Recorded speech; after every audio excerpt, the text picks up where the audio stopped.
Have you ever wondered what happens when the one thing you need most is suddenly taken away? Dr. Maya Chen could see a tumor the size of a grain of rice. She could spot a blood clot before it killed you.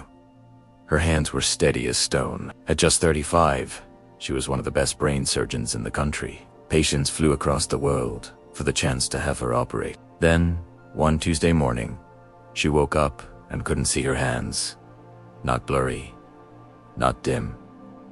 Just complete, absolute darkness. It was like someone had flipped a switch and forgot to turn it back on. The diagnosis was swift and brutal.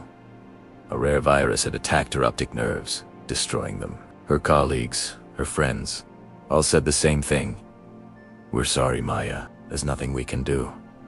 In 6 days, she went from celebrated surgeon to being blind. Here's what no one tells you about going blind. It's not just about losing your sight, it's about losing who you are. Maya's entire identity was built on her hands and her eyes working in perfect harmony. She saved lives because she could see what others couldn't.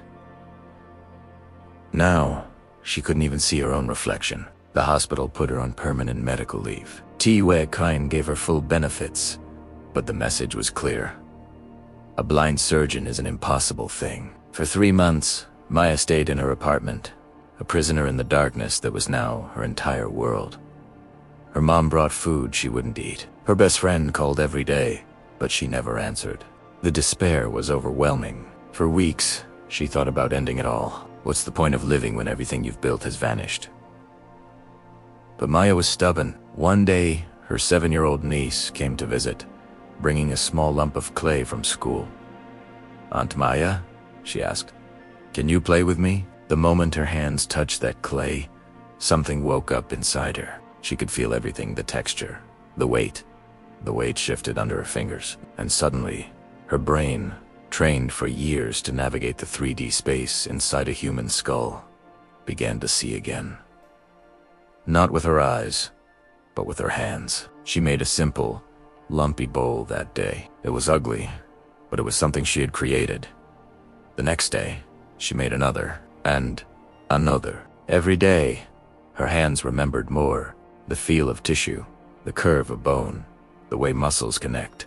3 weeks later, she sculpted a human heart. It was perfect to chambers, the valves, every detail precise. She knew it was right because she had held real hearts in her hands hundreds of times. She took it to her old hospital and showed it to Dr. Rodriguez, the head of the medical school program. He studied it, amazed. "Maya, this is perfect. How did you?" "I can see it," she told him, "just not with my eyes." An idea sparked. Medical students always struggled to understand anatomy from flat, those they Marcus. What if Maya could create touchable, 3D models of organs, tumors, and surgical sites? Yes. But it wasn't easy. She had to learn everything from scratch.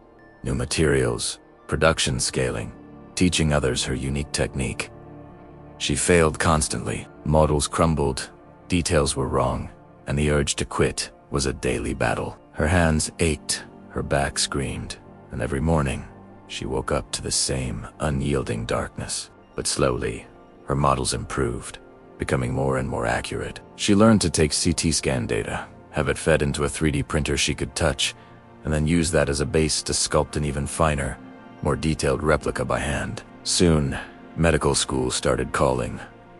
First one, then 5, then 20. Surgeons began requesting custom models. "Can you make my patient's aneurysm? I need to practice before the real surgery." She could, and she did. Here's the incredible part. Maya's models were better than anyone else's. Sighted people made models based on images. Maya made them based on truth, on the actual feel, the weight of tissue, the resistance of bone, the difference between a healthy vessel and a diseased one. 5 years after going blind, her company employed 23 people. Her models were used in 200 medical schools across 30 countries. Surgeons practiced on her creations, improving success rates and reducing complications. Students learned faster because they could finally feel what they were studying. Maya was teaching again, not surgery, but something far bigger. She was showing the world that you don't just see with your eyes, you see with your hands, your memory, your entire understanding. Last year, she gave a TED Talk. Standing on that stage in darkness, she said, I lost my sight and finally saw what matters. Not the image, but the truth behind it. The surgical world gave her an award, not for her surgeries, but for her teaching.